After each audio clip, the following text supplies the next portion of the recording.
Hello students, welcome to Achievers Academy. और आज हम लोग क्लास 11 का सेकंड चैप्टर स्टार्ट करने जा रहे हैं जिसका नाम है यूनिट्स एंड मेजरमेंट्स। तो स्टूडेंट्स, ये चैप्टर स्टार्ट करने से पहले हम लोगों को ये पता होना चाहिए कि फिजिक्स क्या होती है।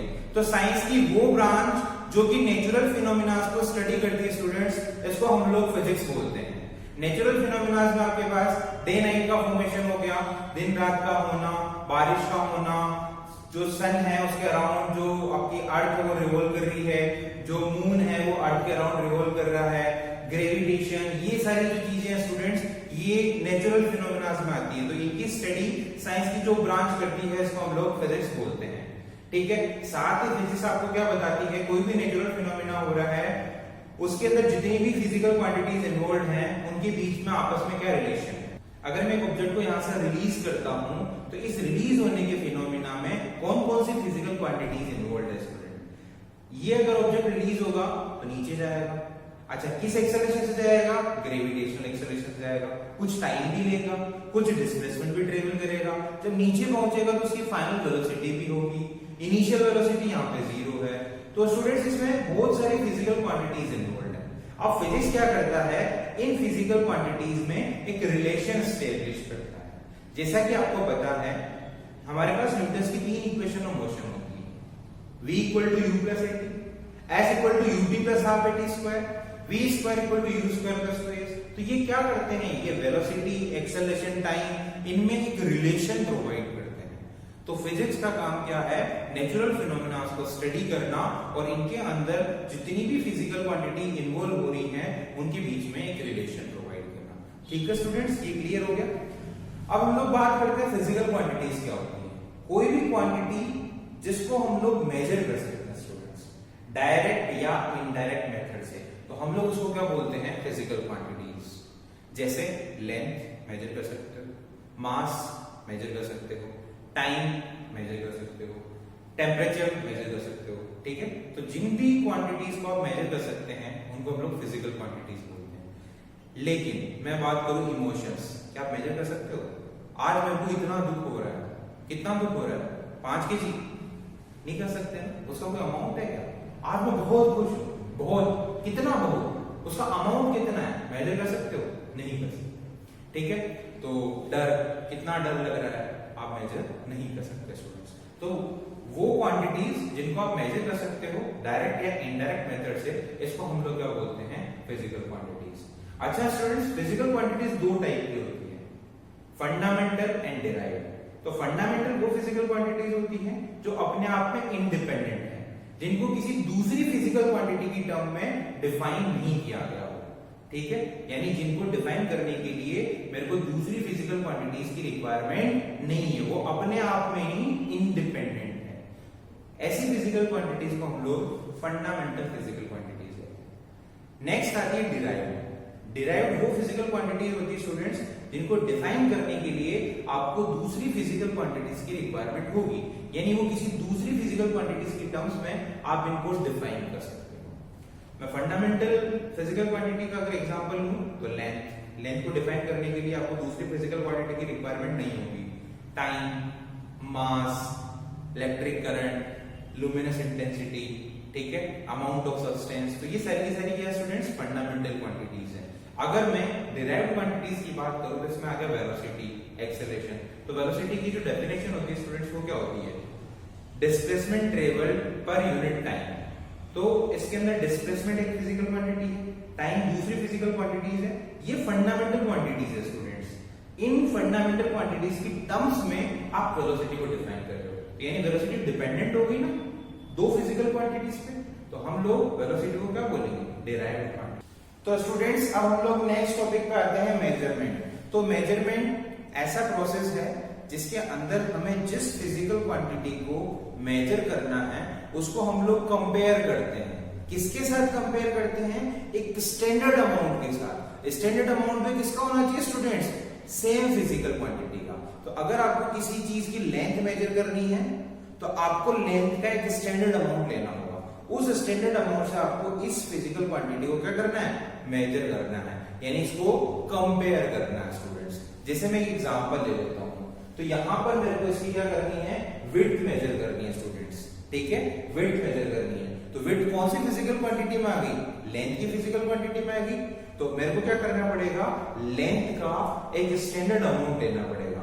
सपोज करो मैंने मार्कर ले लिया और इस मार्कर की जो लेंथ है स्टूडेंट्स, ये मान लेते हैं 5 सेंटीमीटर है। अब हमें क्या करना है? इससे इसको कंपेयर करना है। क्या करो? बार बार ये देखो, मार्कर रखते जाओ जब तक इसकी पूरी लेंथ नहीं आ जाती। तो हम लोग देखते हैं स्टूडेंट्स, एक टिपिकल एग्जांपल ले लेते हैं हम लोग, टिपिकल वैल्यू ले लेते हैं कि अगर मैं यहाँ पर 10 मार्कर रखता हूं तो मेरे को टोटल विड्थ करनी जाती है, यानी इस बोर्ड की जो विड्थ है वो 10 मार्कर की लेंथ के इक्वल है। तो हमने क्या किया? कंपेयर कर लिया। ये एक स्टैंडर्ड अमाउंट था किसका? लेंथ का। और हमें कौन सी फिजिकल क्वांटिटी मेजर करनी थी? ये लेंथ ही मेजर करनी थी, ठीक है। तो हमने क्या किया? इसको कंपेयर किया।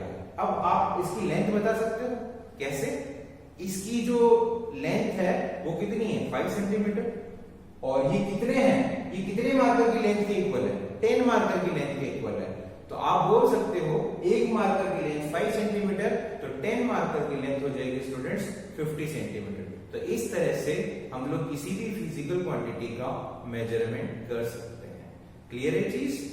सिमिलरली अगर आपके पास एक कंटेनर में वाटर भरा हुआ स्टूडेंट्स, ठीक है, वाटर फिल्ड है, इस कंटेनर में कितना वाटर मुझे नहीं पता, यहाँ पे वैल्यू लिखी हुई है, लेकिन एक बात हम लोग मान लेते हैं हमें नहीं पता इसमें कितना वाटर फिल्ड है। अब हम लोग क्या करेंगे? अगर हमें इसका वॉल्यूम मेजर करना है स्टूडेंट्स, तो हम लोग क्या करेंगे? एक ऐसा स्टैंडर्ड अमाउंट का वेसल लेना पड़ेगा। सपोज करो आपने 1 लीटर का वेसल ले लिया। अब इसमें क्या करोगे? इस पानी को खाली करोगे। इस कंटेनर में भरा आपने, एक फिल हो गया पूरा, फिर इसको आपने किसी दूसरे खाली कंटेनर में खाली कर लिया, ठीक है। फिर भी अभी इसमें बचा हुआ है, फिर इसको और लिया, वापस फिल किया, फिर उसको दूसरे कंटेनर में खाली कर दिया, जो कि एम्प्टी कंटेनर था, उसके अंदर इसको खाली कर दिया। अब देखा है बिल्कुल खत्म हो गए पानी, ठीक है। यानी ये 2 वेसल आ गए स्टूडेंट्स। इस कंटेनर का पानी मैंने इस वेसल के थ्रू पूरा खाली किया, तो ये 2 वेसल भर गए। 2 बार मेरे को खाली करना पड़ा, यानी एक बार में 1 लीटर आया, तो 2 बार में कितना आ गया? 2 लीटर आया। सिंपल। तो हम लोग क्या कर रहे हैं? वॉल्यूम को मेजर कर रहे हैं। किसको? वॉल्यूम को। तो हमने क्या किया? वॉल्यूम का एक स्टैंडर्ड अमाउंट ले लिया, और यहाँ पे जो स्टैंडर्ड अमाउंट है स्टूडेंट्स वो क्या है? लीटर है। 1 लीटर स्टैंडर्ड अमाउंट है। कितनी बार आया है? 2 बार आया, तो कंपेयर हो गया। तो हमने फाइनल वॉल्यूम फाइंड कर लिया स्टूडेंट्स, मेजर कर लिया। तो मेजरमेंट क्या है? एक ऐसा प्रोसेस है जिसके अंदर हम लोग किसी भी फिजिकल क्वांटिटी को कंपेयर करते हैं एक स्टैंडर्ड अमाउंट से। और स्टैंडर्ड अमाउंट किसका? सेम फिजिकल क्वांटिटी का। अगर आपको वॉल्यूम मेजर करना है तो जो स्टैंडर्ड अमाउंट होगा वो वॉल्यूम का होगा। लेंथ मेजर करनी है तो जो स्टैंडर्ड अमाउंट होगा वो लेंथ का होगा स्टूडेंट्स, ठीक है। तो इस तरह से हम लोग किसी भी फिजिकल क्वांटिटी का मेजरमेंट कर सकते हैं। अब बात आती है कि जो मेजरमेंट होता है उसके लिए हमें 2 चीजें पता होनी चाहिए स्टूडेंट्स। क्या क्या? एक तो यूनिट पता होनी चाहिए और दूसरी न्यूमेरिकल वैल्यू। अच्छा, यूनिट क्या होगी? जो मैं बोल रहा था ना स्टैंडर्ड अमाउंट, उस स्टैंडर्ड अमाउंट को हम लोग यूनिट बोलते हैं। सपोज करो अगर 5 सेंटीमीटर नहीं होगी, 1 सेंटीमीटर होता, तो ये 1 सेंटीमीटर मतलब यूनिट होगी। तो जो भी स्टैंडर्ड अमाउंट हम लोग जिससे हम लोग कंपेयर कर रहे हैं वो उस फिजिकल क्वांटिटी की यूनिट होगी स्टूडेंट्स, ठीक है। तो मेजरमेंट के लिए हमें 2 चीजें चाहिए, एक चाहिए यूनिट और दूसरी चाहिए न्यूमेरिकल वैल्यू, ठीक है। तो मैं एग्जांपल लेता हूं कि इसके अंदर क्या है? जो वाटर फिल्ड है वो कितना है? 2 लीटर है। तो हम लोग इसको कैसे लिखेंगे? 2 लीटर। तो 2 क्या हो गया स्टूडेंट्स? इसमें न्यूमेरिकल वैल्यू, और लीटर क्या हो गया? इसकी यूनिट होगी। तो यहाँ पर जो मेजरमेंट है किसी भी फिजिकल क्वांटिटी का, उसको मैं Q से डिनोट कर रहा हूं। N यहाँ पे क्या है? न्यूमेरिकल वैल्यू, और U क्या है students? Unit, size of unit. अब मेरे को एक चीज बताओ, इसमें जो वॉल्यूम है वो फिक्स है ना? अगर मैं इसको दूसरी यूनिट में कन्वर्ट करूंगा तो ये वॉल्यूम तो चेंज नहीं होने वाला। मैं चाहूं तो इसको लीटर में लिखूं, मैं चाहूं तो इसको मिलीलीटर में लिखूं, कोई फर्क पड़ेगा क्या? अमाउंट जो है वो तो सेम रहने वाला है, मेजरमेंट तो सेम रहने वाला है। तो अगर मैं इसको दूसरी यूनिट में कन्वर्ट कर दूंगा स्टूडेंट्स, तो उसके अकॉर्डिंगली इसकी न्यूमेरिकल वैल्यू चेंज हो जाती है। जैसे 2 लीटर को आप 2000 मिलीलीटर भी लिख सकते हो। तो यहाँ पर जो n था वो 2 था, यहाँ पे n कितना हो गया? 2000 हो गया। क्यों हो गया? क्योंकि यहाँ पे जो साइज ऑफ यूनिट है स्टूडेंट्स वो चेंज हो गई। तो अगर साइज मतलब आपके पास क्या है? जो स्टैंडर्ड साइज है वो अगर बड़ी थी तो 2 बार ही कंपेयर करना पड़ा, यानी न्यूमेरिकल वैल्यू 2 आई। और अगर आपके पास क्या है? ml से मेजर करना था इसको, अगर 1 ml से आप इसको मेजर करते तो 2000 टाइम आपको मेजर करना पड़ता स्टूडेंट्स। तो यही फर्क है कि जो टोटल वॉल्यूम है वो तो सेम है, लेकिन अगर आप यूनिट छोटी कर देते हो तो जो नंबर है स्टूडेंट्स कंपेयर करना पड़ेगा, आपको कितनी बार कंपेयर करना पड़ेगा, उसका जो नंबर है वो बढ़ जाएगा। ठीक है, तो अगर आपके पास 1 ml का कंटेनर था या एक ढक्कन था, उससे आप इसको 2 लीटर को खाली कर रहे थे तो आपको 2000 बार खाली करना पड़ता। ठीक है, और वहीं पे अगर आपके पास 1 लीटर का वेसल है और उससे आप इसको खाली करोगे तो 2 बार में खाली हो जाएगा।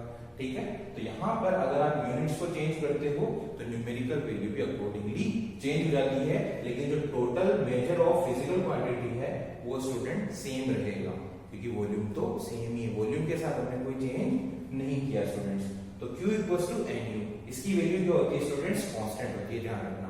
अगर आप यूनिट को चेंज करते हो तो अकॉर्डिंगली न्यूमेरिकल वैल्यू भी चेंज हो जाती है, यानी N और U का जो प्रोडक्ट है वो हमेशा कांस्टेंट है। अच्छा, जब ऐसी सिचुएशन होती है स्टूडेंट्स, तो अगर एक की वैल्यू बढ़ेगी तो दूसरे की वैल्यू डिक्रीज हो जाएगी। अगर आप छोटी यूनिट लेते हो, है ना, छोटी यूनिट लेते हो तो न्यूमेरिकल वैल्यू बड़ी हो जाती है, और अगर आप बड़ी यूनिट लोगे तो न्यूमेरिकल वैल्यू छोटी हो जाएगी स्टूडेंट्स, यानी एक दूसरे के इनवर्सली प्रोपोर्शनल है। जैसे लीटर क्या था, बड़ी यूनिट थी, तो यहाँ पर न्यूमेरिकल वैल्यू छोटी थी, और अगर मेरे पास मिलीलीटर क्या है, छोटी यूनिट है, तो इसमें जो न्यूमेरिकल वैल्यू आएगी स्टूडेंट बड़ी आएगी। ठीक है।